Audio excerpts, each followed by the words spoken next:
je Metka. Metka je učiteljica razrednega pouka. Svoje življenje tako posveča otrokom. Pa ne samo v šoli, tudi doma. Lahko bi rekli, da je v Metkinem življenju vse po starem. Pa to ne bi bilo čisto res. Še sama ne more verjeti, da ima po novem toliko časa. Lahko v miru popije kavo, pomaga otrokoma z nalogo in z njima kakovostno preživlja prosti čas. In komu gredo zasluge? To je Roomba i7. V Metkino hišo je prinesla pravo revolucijo. Ima dvojni krtači z manj napletanja, filter, ki zadrži do 99% prahu in pralen košek. Tudi ona čisti sama, ko so drugi z doma. Saj veste, z malimi nožicami je vedno direndaj.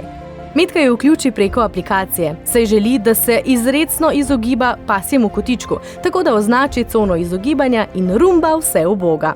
Ko se vrnejo domov, je hiša kot iz škatlice. Počutim se kot gospodinji pred 60 leti, ko je na svet končno prišel pralni stroj. Takrat niso rabile več prati vsega umazanega perila na roke. Ne, Neža? Hvala, Roomba, da ima mamica zdaj več časa za naju. Ja, Roomba je zakon.